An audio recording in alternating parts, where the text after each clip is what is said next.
Bienvenidos a su programa Bitácora Mexicana.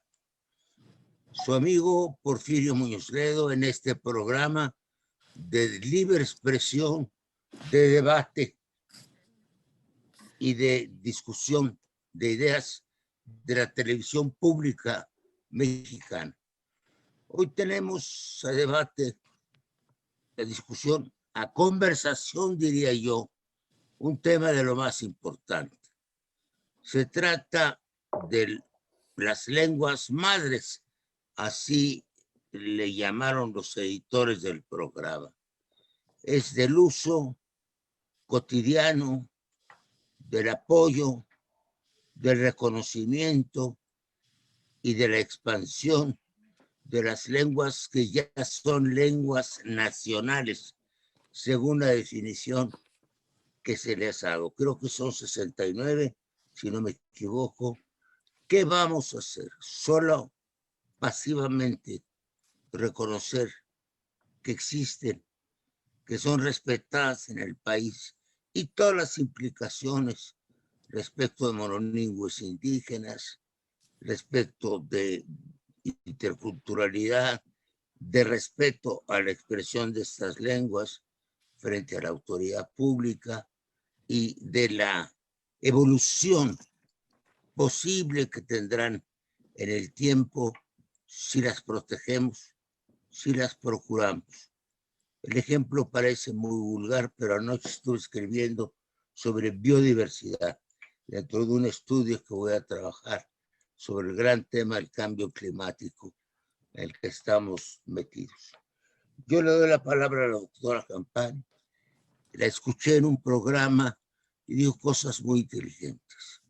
Dijo que la lengua la construyen los pueblos, no las academias de la lengua. Que las lenguas se van fijando y se van desarrollando con el tiempo. Lo que ahora parece ser un uso impropio, mañana será un uso propio. Las cosas que el Quijote decía, las expresiones que decía, unas se quedaron en la lengua ordinaria y son consideradas arcaicas, aunque son cervantinas. Entonces, hay una evolución de la lengua. Yo le preguntaría, ¿cuál ha sido el desarrollo de la interculturalidad en materia lingüística? El diccionario de mexicanismos es una cosa y otra es el habla real de los mexicanos.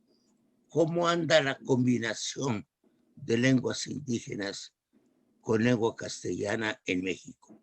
¿Cuál ha sido su evolución y cuál será su destino posible de estos intercambios lingüísticos? Bien, muchísimas gracias, diputado. Efectivamente, el tema es esencial, es nodal. Yo quisiera decir que lengua materna también es la lengua española para por lo menos 118, 119 que no conocen otra lengua.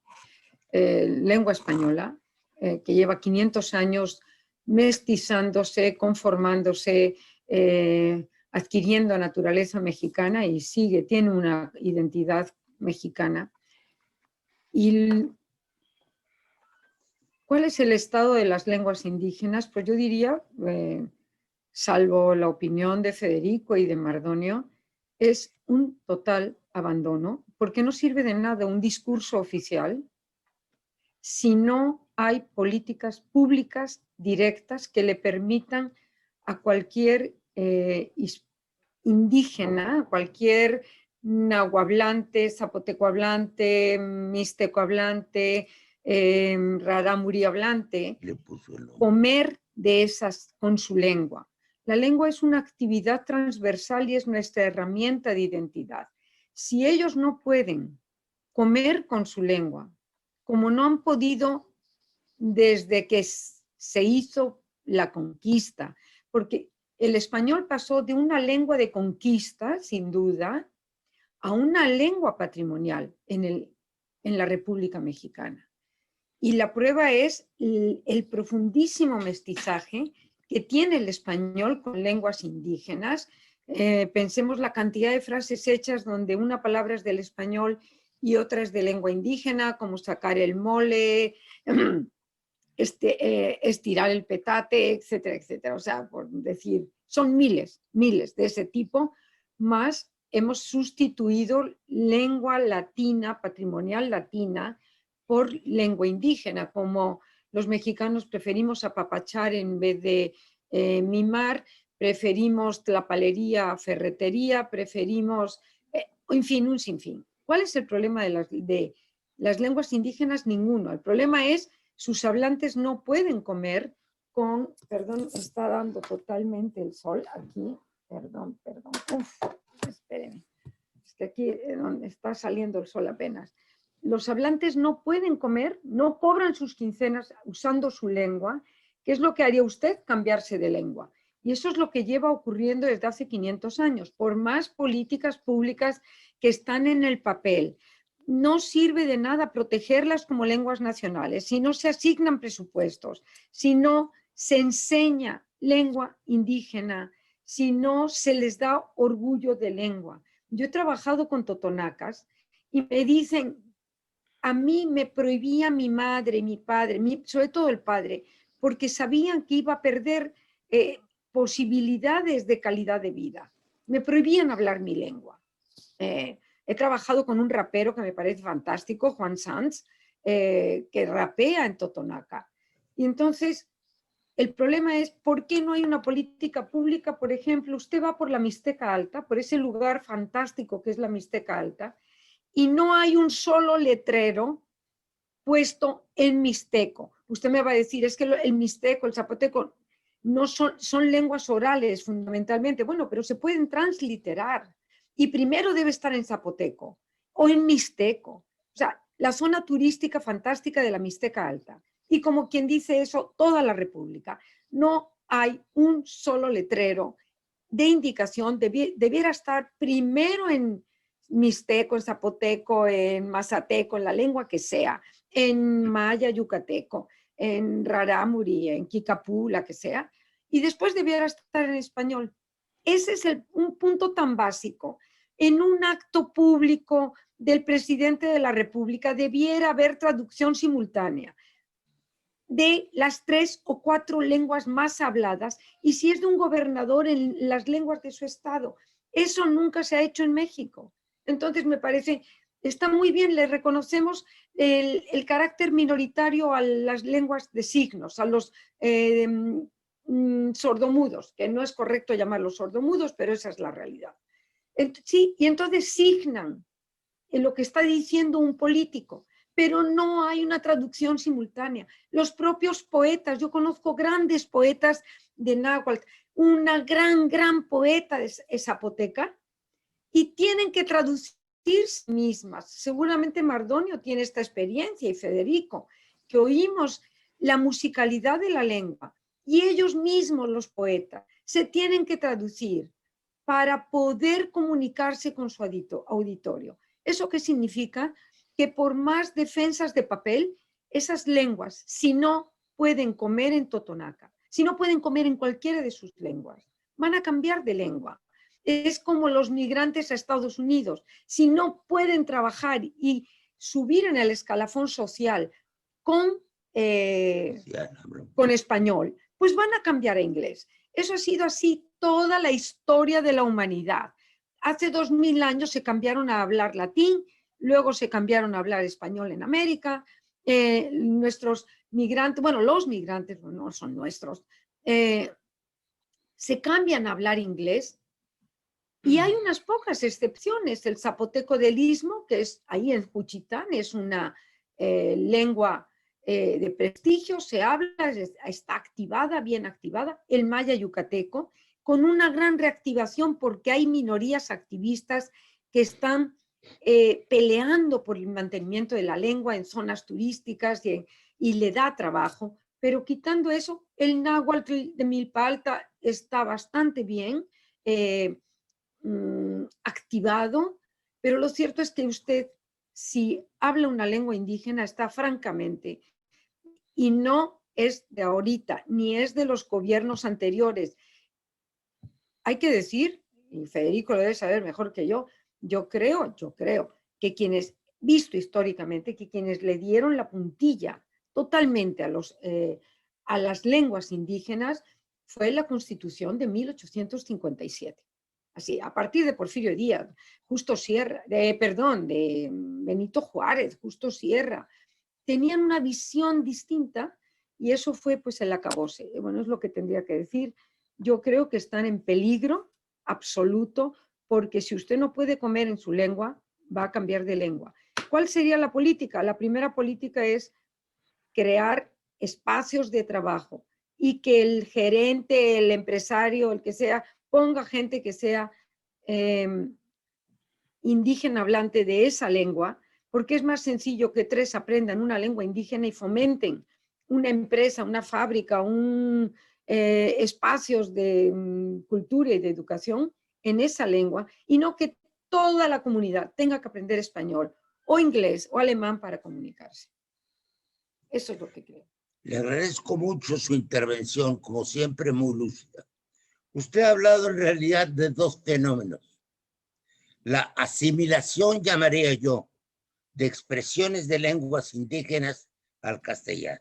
Y sustitución del léxico. Y la sustitución de lenguas. Escribí hace unos días Vargas Llosa, simpáticamente diría yo, rogando a los catalanes que aceptaran como lengua vehicular el castellano. Le faltó decir que los castellanos aceptaran también expresiones en la propia Cataluña castellanas. Bueno, ahora, es un fenómeno de asimilación que, como usted dijo el otro día, puede durar 80, 90, 100 años. Y en realidad ha durado. En el castellano tenemos 2 grandes influencias, el castellano hablado en México. Una, el mestizaje árabe. El mestizaje árabe ya nos llegó a nosotros, construido, que es los guadas, los abas, etcétera. Ya tenemos ahí un mestizaje muy importante. A propósito, una anécdota. El 12 de diciembre publicó un artículo espléndido Miguel de la Concha, que es el gran defensor de las lenguas indias y de los derechos humanos. La vieja discusión sobre Guadalupe, que por un lado se le asimila al castellano, porque al castellano árabe, porque Guada es río, y había una vieja versión que enseñaron en la escuela y que reivindica, que viene de Cuatlazopeu, que es la que pisa la serpiente, y da argumentos extraordinarios. Entonces tenemos un tema de asimilación, petate, metate, muchas cosas. Y tenemos un fenómeno de preservación. Los 2 se dan simultáneamente.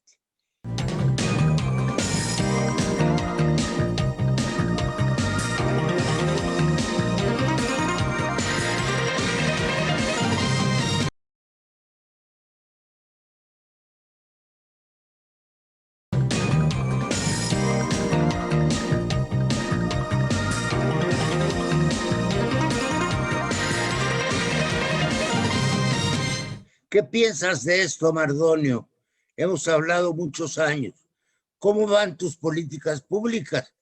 Porque aquí Mardonio viene como responsable. Cuando tú hablas de políticas públicas, estás poniendo un poco a juicio la obra administrativa y política de Mardonio. Ya no eres solo el hombre que lucha, ahora es el hombre que hace. A ver, que nos dé un primer informe de su gestión. Bueno, en primera coincido absolutamente con Concepción. Al final de cuentas, lo que está ocurriendo en un país como México, donde se tiene que llamar al Estado para que haga políticas públicas que realmente incidan en la vida, porque creo que al final de cuentas de lo que estamos hablando, Porfirio, Concepción, Federico, es de la vida de los pueblos indígenas. Para mí es absolutamente importante que todos los programas sociales, culturales que nosotros llevamos a cabo ocurran para todas las lenguas indígenas. Es decir, decimos Dirección General de Culturas Populares, Indígenas y Urbanas, pero Yo siempre he pensado, Porfirio, que cuando hablamos de la Dirección General de Culturas Populares Indígenas y Urbanas es porque no hemos podido reconciliar un concepto en el cual quepamos todos. ¿Por qué los pueblos indígenas no caben en Bellas Artes? ¿Por qué las culturas populares no caben en Bellas Artes? ¿Por qué tenemos que crear una institución más, de la cual ahora me toca ser director, y ver un poco todo lo que ha ocurrido, que maravillosamente fueron grandes luchadores, antropólogos, como Rodolfo Stavenhagen, como Manuel Durán, como José del Val, gente muy valiosa que ha estado en esa institución. Sin embargo, recomponer al Estado mexicano en todo su conjunto tendría que ver con un reconvenimiento, una incitación a mirarnos los múltiples ombligos de los cuales abrevamos, porque es importantísimo lo que decía Concepción. Al final, las lenguas indígenas han sido recluidas básicamente a los espacios íntimos, a los espacios del hogar, donde nosotros podemos desarrollar esta parte importante, pues, con respecto de la vitalidad de los pueblos. Las lenguas indígenas, yo siempre digo que no hay lenguas sin pueblos. Y a partir de eso es lo que nosotros hemos trabajado desde la Dirección General de Culturas Populares, hemos intentado trabajar, ¿no? Diciendo siempre que hay una deuda permanente hacia las lenguas y hacia los pueblos, y entonces intentamos que todo lo que hacemos tenga que ver con todas las lenguas, teniendo prioridad las lenguas indígenas en la Dirección General de Culturas Populares, porque me parece, lo tengo súper claro, que es una suerte de deuda histórica que se tiene hacia los pueblos. Por otro lado, también haciendo eco de lo que decías, Porfirio, lo que decía Concepción, esta suerte de recopilación de palabras que se meten en otro idioma. Yo siempre he pensado que al final de cuentas, lo que un idioma deja de mirar, el otro lo mira, y entonces los idiomas se complementan entre sí. Lo que un idioma invisibiliza, el otro lo hace visible, y bajo esa premisa, las lenguas son el legado del mundo al mundo que nombra, y que creo que eso es una cosa sumamente importante y que en México está en peligro. Hablamos del náhuatl, como decías, Concepción, una cosa, preferimos decir tlapalería que ferretería, el petate del muerto, en fin, comemos náhuatl muchas veces, ¿no? Nopal, pasote, en fin, muchas de estas palabras que nosotros tenemos en nuestro cotidiano vivir son realmente préstamos del náhuatl al castellano. Y está padrísimo que ocurra, pero me parece que dentro de toda la deuda histórica que se tiene, tendríamos que hablar de educación en lenguas indígenas, que me parece fundamental, en un país que discrimina a los pueblos indígenas, donde niños y niñas tienen que caminar varios kilómetros para llegarse a su derecho a la educación, la que recibe en un idioma que no es el suyo, para castellanizarse. Me parece de manera, pues me parece que esas son los tópicos de los cuales tendríamos que estar hablando, el derecho a la salud, ¿no? Yo recuerdo, Porfirio, Concepción, Federico, haber estado en un proceso o en varios procesos de los cuales intentamos sacar de la cárcel a compañeras y compañeros que habían firmado una declaración en un idioma que no conocían. Además, amén de que no sabían ni leer ni escribir. Pero ¿qué lleva a una persona, a ensañarse con las personas que no hablan un idioma como este, ¿no? Y otro, ¿qué lleva a una persona que habla, que es partícipe de un universo lingüístico importante, pertrecharse bajo un idioma que no es el suyo? Entonces, pienso que tenemos que trabajar mucho, y como Dirección General de Culturas Populares, lo que estamos haciendo es darle preferencia a las lenguas, es decir, a la poesía, al arte en lenguas indígenas, por sobre de las otras, teniendo en cuenta que hay una suerte de deuda que se tiene que resarcir. Bueno, dos cosas. Una, en primer orden de ideas, de la adaptación de lenguas, de expresiones o de conceptos lingüísticos y culturales de lenguas indígenas mexicanas que se universalizan. Por ejemplo, aguacate. Aguacate se consume en todo el mundo y yo no sé de qué hay una traducción al ruso, ¿me entiendes? El cacao, por ejemplo, se ha universalizado. ¿Cómo se dice chocolate en el mundo entero. Pues se dice chocolate. Los grandes productores de chocolate, como los belgas, lo llegan a poner en náhuatl, que es una belleza. Entonces, ese es un punto. Y el otro es la preservación. Mardonio y yo organizamos un año de lenguas indígenas en la Cámara de Diputados. Todas las sesiones comenzaban por un indígena hablante. Son 69 lenguas, ¿te acuerdas? Logramos 45 lenguas indígenas, Porfirio. 45 lenguas indígenas abrieron las sesiones ordinarias de la Cámara de Diputados. Bueno, exacto. 45 lenguas indígenas abrieron la sesión. Un joven o una joven hablaba primero en náhuatl. Y luego comenzaba la sesión con una traducción en una pantalla.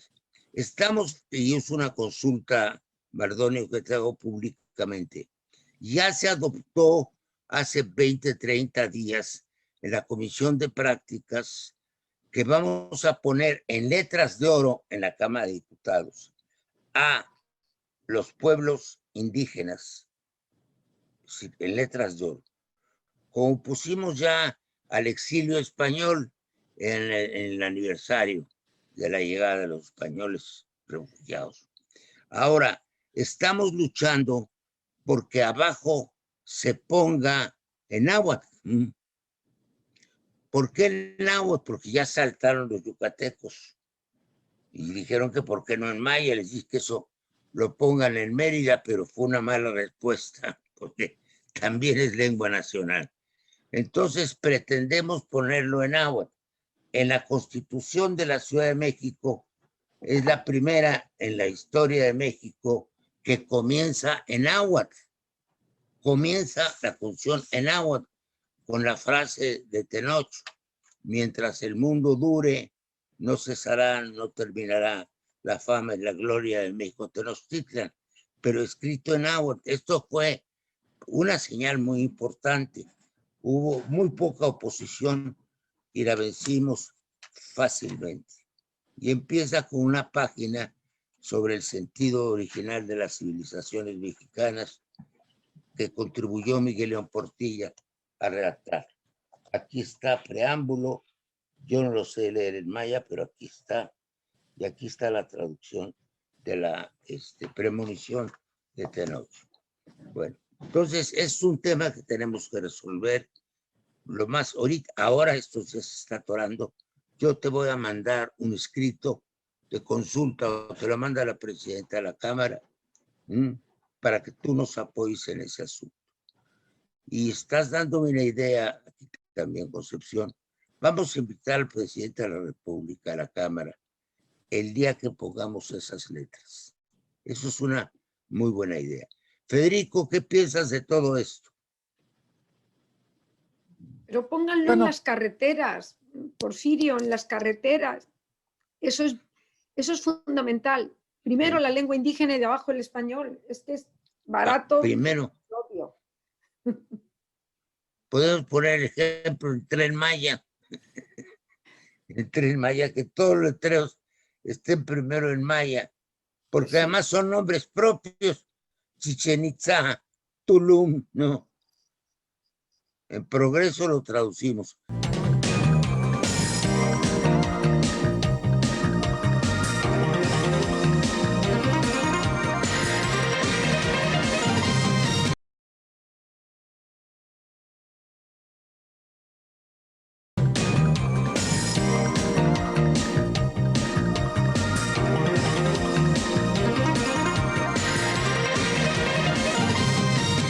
¿Dónde estás, Federico? Aquí estoy, pues yo estoy de acuerdo con lo que dice la doctora Company de las carreteras, y creo que sería muy útil que en general toda la sinalética pública se fuera multilingüe. A mí una de las cosas que más me impresionó cuando fui a Guatemala, que es un país donde aproximadamente el 50% de la población es hablante de lengua indígena, se hablan más de 25 lenguas del grupo mayance y se hablan también náhuatl, xinca y otras lenguas de otras familias. Y en Guatemala, pese a que es tan notoria la presencia de las lenguas indígenas, de las lenguas mayas, se escucha todo el tiempo en la calle y todo eso, ni uno solo de los letreros está en lengua maya.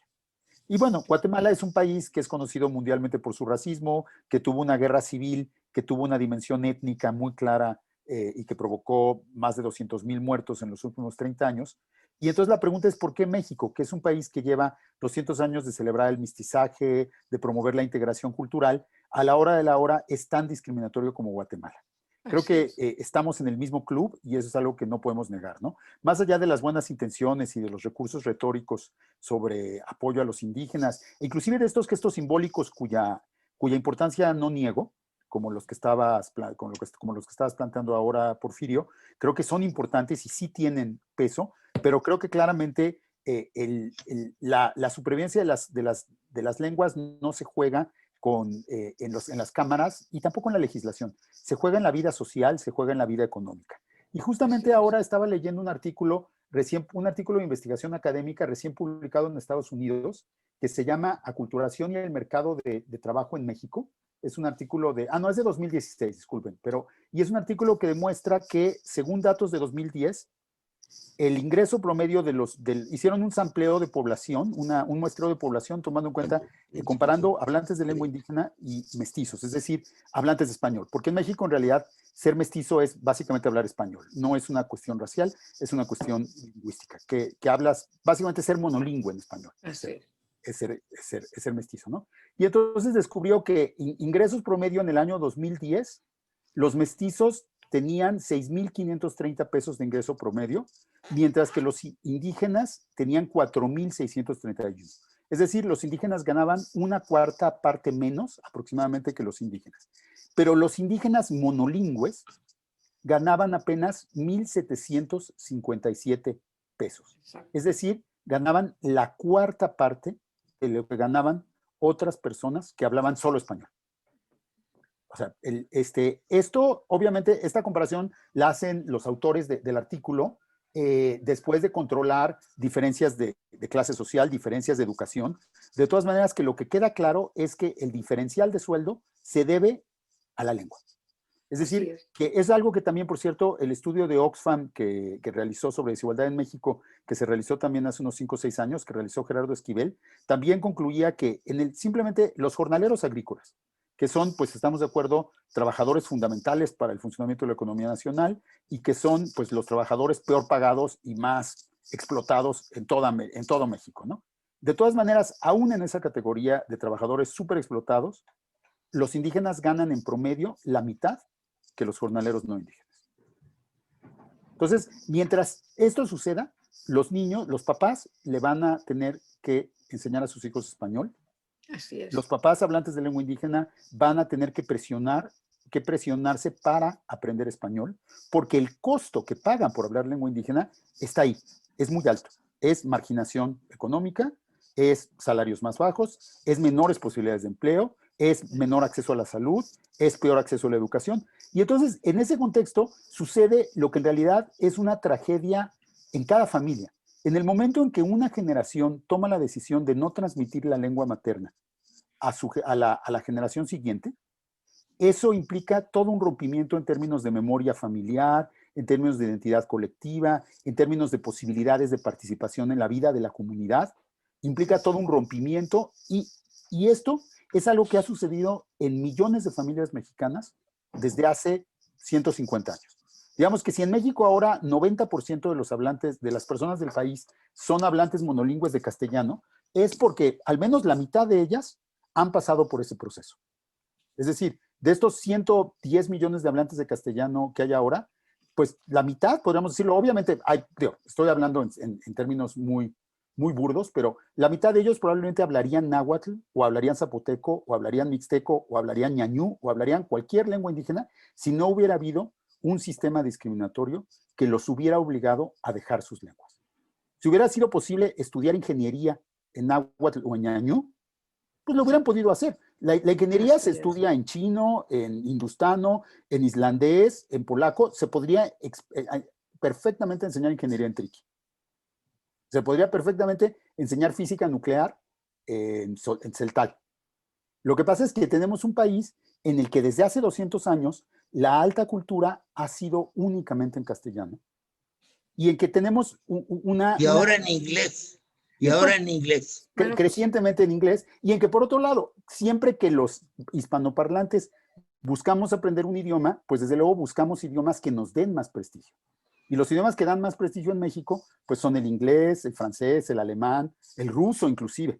Pero el no... francés ya no, ni el ruso tampoco. Quizás el inglés. Inglés y mandarín. Chino mandarín. Pero luego no es, no es arrasando. ni otomí, ni, No. lamentablemente, no es ni otomí y ni siquiera náhuatl. Náhuatl puede ser que sí, porque entre las lenguas indígenas tiene un estatus excepcional, ¿no? Porque pues es la lengua de los aztecas y es la lengua de la poesía y un poco se ha construido como lo más cercano a una lengua nacional indígena, pero muchos hablantes de lenguas indígenas también critican esa predominancia del náhuatl, y no es por ofender a los nahuaparlantes aquí ni nada por el estilo. Yo hablo un poco náhuatl porque pues por mis investigaciones históricas, pero definitivamente no es la única, ni debe fomentarse únicamente el náhuatl a expensas de otras lenguas indígenas, ¿no? El náhuatl no fue una lengua dominante en Mesoamérica y no lo ha sido más que en el periodo colonial, de hecho. O sea, el periodo de gran dominancia del náhuatl históricamente fue el periodo colonial, porque el náhuatl fue la lengua de la conquista de México más que el español, y el gran auge del náhuatl fue durante ese periodo colonial en que el náhuatl funcionó como lengua franca, como la lengua universal que utilizaban los propios españoles para comunicarse con los indígenas. Sí. Porque era más fácil aprender un idioma que, por cierto, como me han dicho varios amigos lingüistas, es mucho más fácil de aprender el náhuatl que las lenguas indígenas, por ejemplo, las otomangues, que son lenguas que tienen 9 tonos, que tienen una estructura gramatical y sintáctica muy diferente. El náhuatl resultaba relativamente fácil de aprender. Sí, porque es aglutinante y es más sencillo. En esa lengua casi oficial, casi a la par del español, yo creo inclusive más que el español. Yo creo que más asuntos del gobierno de los pueblos indígenas de la Nueva España se conducían en náhuatl en el periodo colonial que en español. Y tenemos que en las comunidades de Oaxaca, en la zona Triqui, en la zona Mije, en la zona Zapoteca, los escribanos aprendían a hablar su lengua local y náhuatl. Porque los documentos que producían para dirigir al gobierno español se podían escribir perfectamente en náhuatl, y el gobierno colonial español recibía el náhuatl como una lengua con la misma validez jurídica que el castellano. Todo esto cambió justamente en el momento de la independencia. Concepción decía que en 1857, yo diría que desde 1824. O sea, el hecho de que la primera constitución del país, la primera constitución de México, haya sido escrita 100% en castellano, ya es un acto de discriminación lingüística. Pero también, México, si piensas incluso antes, la población hablaba lenguas indígenas, no hablaba castellano. Se podía haber escrito en náhuatl. El náhuatl hubiera podido tenía el desarrollo de la escritura, tenía las técnicas jurídicas, se podría haber hecho una constitución en náhuatl, y probablemente había más hablantes de náhuatl en 1824 que hablantes de castellano. Pero el hecho es que como los que redactaron la constitución eran todos hispanohablantes criollos, básicamente, pues no consideraron siquiera la posibilidad de que se hablara otro idioma que no fuera el español. Y un poco eso me lleva a lo que yo creo que es una de las bases de la desigualdad lingüística en nuestro país.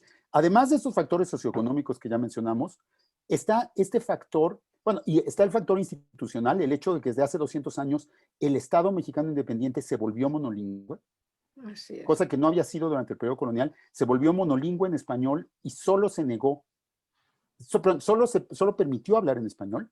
Yo me acuerdo, estaba leyendo textos de antropólogos de los años 30, de los grandes fundadores del indigenismo mexicano, que dicen que es indispensable llegar a las comunidades más remotas del país y enseñarles a los indios a hablar español, porque si no, no van a poder pedirle al Estado mexicano lo que necesitan. Entonces, estos antropólogos de los años 30 consideran que es más fácil que un indio que una persona indígena que vive en la montaña aprenda español, a que el Estado mexicano aprenda la lengua de esa persona indígena. O sea, es increíble cómo toda la carga se pone en lo que los hablantes de lengua indígena tienen que hacer para que el Estado les entienda, sin que el Estado haga el menor esfuerzo por entenderlo. Un Estado como el mexicano podría haber formado cuadros de traductores, miles de traductores para las 69 lenguas indígenas. No los tenemos. Pero no solo traductores, sería, ¿por qué no obligas al gerente de una empresa en Puebla a hablar el náhuatl de la Sierra de Puebla? Es más sencillo que uno aprenda la lengua de 200 a que 200 tengan que castellanizarse a prisa y corriendo, pierdan su patrimonio, pierdan esta ruptura de lazos familiares. Es terrible lo que acabas de comentar. Es algo que...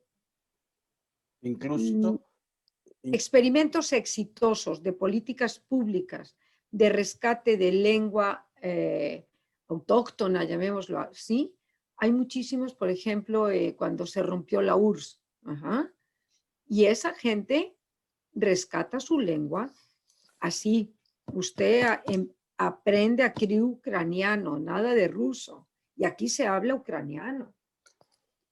Y volviendo a la premisa de que no hay lenguas sin pueblos, los pueblos rescatan a sus lenguas. Lo que hay que hablar es de justicia, de derechos, de dignificación de la vida de los pueblos indígenas, porque al final de cuentas los pueblos son los que en este cúmulo de saberes de sus respectivas lenguas, pues son los que al final le dan la vitalidad. Yo creo que eso es muy importante, pues, Claro.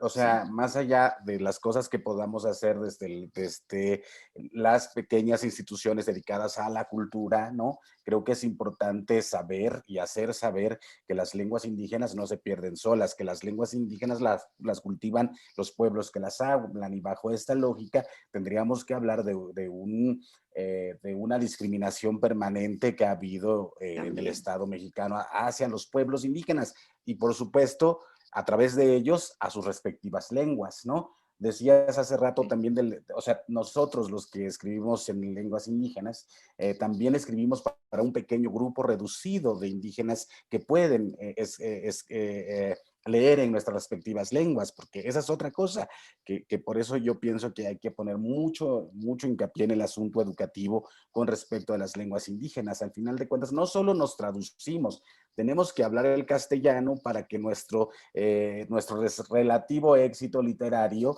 se reduzca a un grupo de expertos y amantes de las lenguas indígenas que legitiman en este proceso nuestra creatividad a partir de su propia lengua, pues. O sea, creo que es importante hablar de eso. No solo nos traducimos, tenemos que aprender una lengua que no es la nuestra para medianamente tener cierto éxito en un contexto literario, que por el otro lado no hay un contexto literario en lenguas indígenas con un mercado suficiente, con una industria editorial suficiente, con consumidores del escritor indígena de moda por su nuevo libro, ¿no? Entonces creo que hay muchas cosas, pero sí creo que en el fondo tendríamos que hablar, cuando hablamos de lenguas, yo creo que se habla mucho de lenguas indígenas porque es como lo más light en realidad de todo esto, porque si hablamos de pueblos indígenas y el por qué las lenguas mueren, tendríamos que decir entonces que ha habido un constante avasallamiento de los pueblos que las hablan.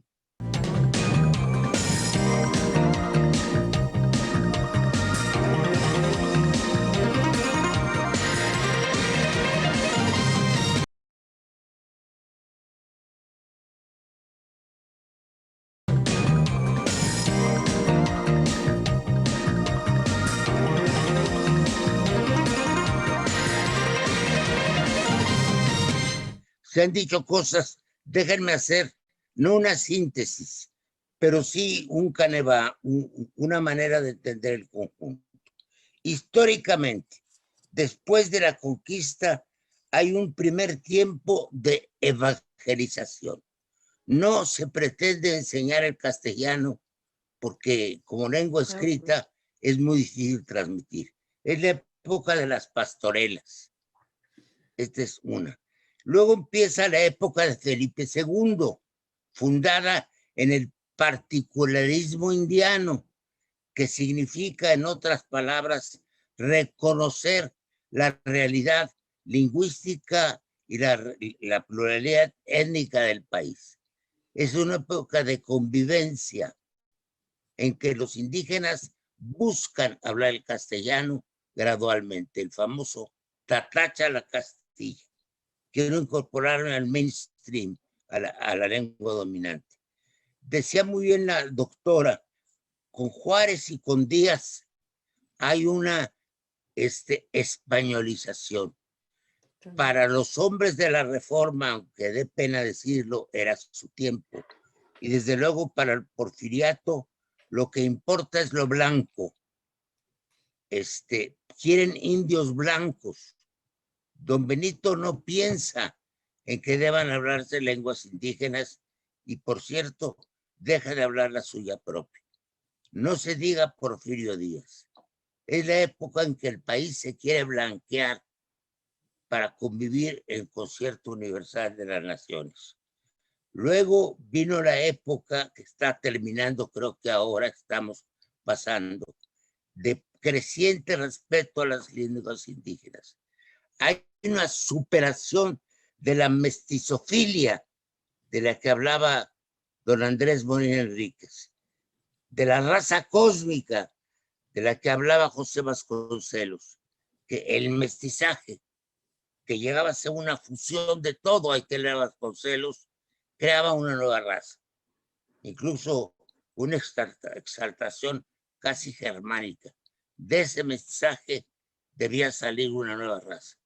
Y luego ha venido imponiéndose de nuevo la idea de la pluralidad frente a la no desaparición de las lenguas indígenas, frente al fenómeno de la asimilación del lenguaje indígena al lenguaje castellano y de la perduración de las comunidades indígenas residentes.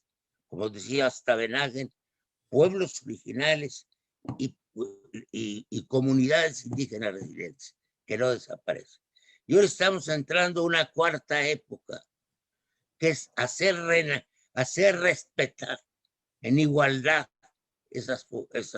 las lenguas indígenas, en propiciar su difusión a nivel nacional y en darles el rango original en los letreros de las calles y incluirla en la educación académica, que igual, como dice Federico, se puede estudiar físico, matemática en inglés, en ruso o en rarámuri. Estas son las épocas. ¿Estarías de acuerdo en esta caracterización, Federico? Sí, me parece que es un muy buen resumen de un poco de cómo ha ido, digamos, cómo nuestro país se ha ido moviendo, digamos, pensándolo desde antes de que fuera nuestro país, pero digamos, la historia de lo que hoy es México, podemos decir que en los últimos 500 años se ha movido entre extremos de una mayor pluralidad, que finalmente la realidad original era una pluralidad inmensa, y ha habido regímenes que han reconocido esta pluralidad y regímenes que han buscado transformarla en algún tipo de unidad, por así llamarlo, ¿no? Y paradójicamente, uno de los regímenes que mejor reconoció la pluralidad de las lenguas mesoamericanas, de las lenguas indígenas en general, fue el régimen colonial español, porque justamente la tradición Habsburgo en Europa hacía lo mismo. Los reyes Habsburgo de Europa gobernaban sobre pueblos que hablaban decenas de lenguas diferentes y no se pretendía que hubiera una unidad lingüística. Realmente la idea de la unidad lingüística es muy propia de los estados-nación modernos. ¿Me permites un paréntesis? Se refleja en Maximiliano de Habsburgo, el primer gobernante de México que expide decretos en lenguas indígenas es Maximiliano.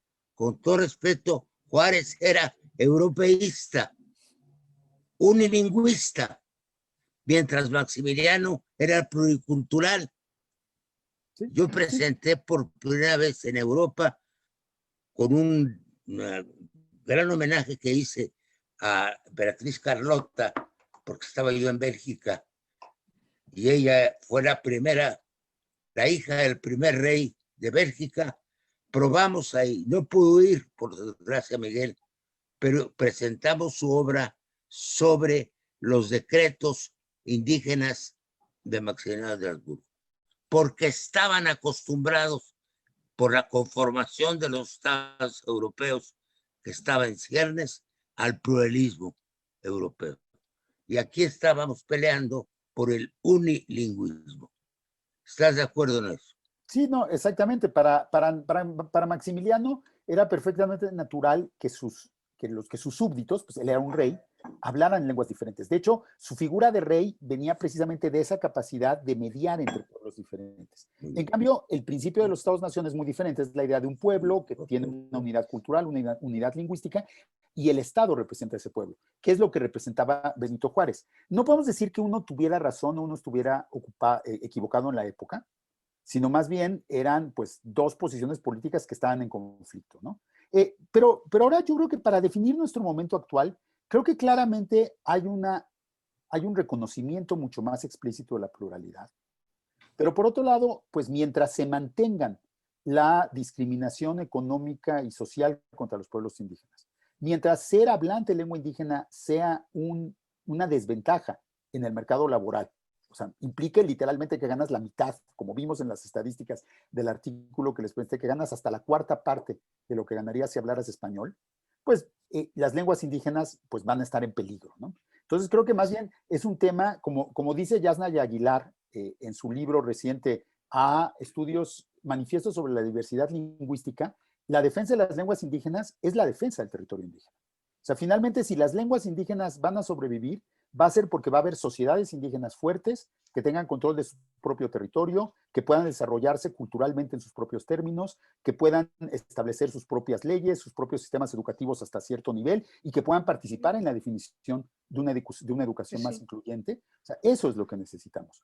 Desde luego, todas las otras medidas que se puedan hacer ayudan, pero el punto fundamental es cambiar las relaciones socioeconómicas y permitir que una cosa que no ha sido capaz de lograr México en 200 años, que la población hablante de lengua indígena de México pueda salir adelante, pueda mejorar su nivel de vida, pueda participar del progreso material, de la educación, de los servicios públicos, sin tener a cambio que dejar.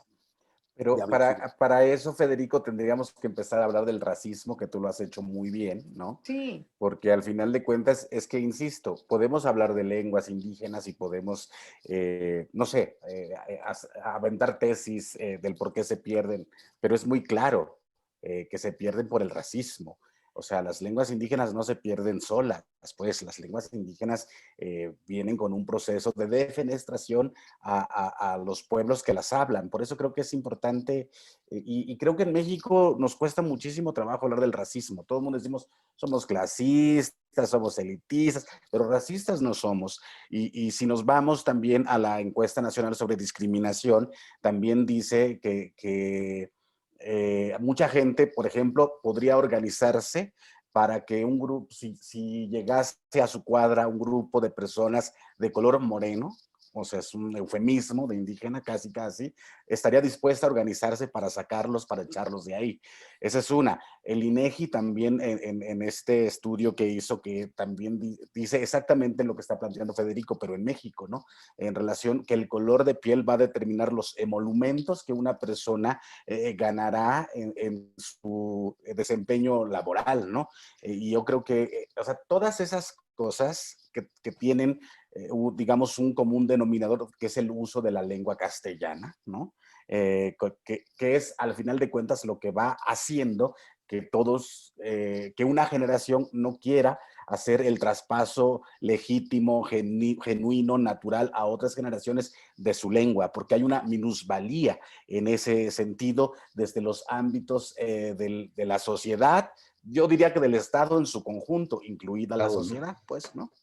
Voy a comentar un momentito. Necesitamos llegar a una conclusión porque el programa termina. Sí, una conclusión. Vamos a ver, es que la lengua en sí misma no es nada sin pueblos, evidentemente, y sin políticas públicas que avalen la capacidad de vivir bien, con calidad de vida de esos pueblos. O sea, la lengua no es absolutamente nada más que nuestra herramienta cotidiana que construimos los hablantes de la banqueta. El color sí es un determinante de discriminación laboral y si se es mujer, muchísimo peor. Los datos son de asustar. ¿Cuál es la conclusión? Yo lo que creo es que tiene que haber políticas públicas, lo acaba de decir Federico, que no solamente dejen en el papel, que no solamente hablemos bonito de primero, ¿por qué tenemos que rescatar a los pueblos? Lo que tenemos que hacer es crear situaciones en que esos pueblos puedan vivir, comer, pensar, estudiar, trabajar en su lengua y ganar adecuadamente con calidad de vida. Entonces, todo lo del papel, si no se pone en una acción adecuada, no va a servir. Llevamos 200 años y coincido con Federico, los austrias fueron mucho más multilingües, más tolerantes, porque les convenía, no porque fueran muy, también es cierto que vivían en un mundo multilingüe, venían de un mundo multilingüe europeo.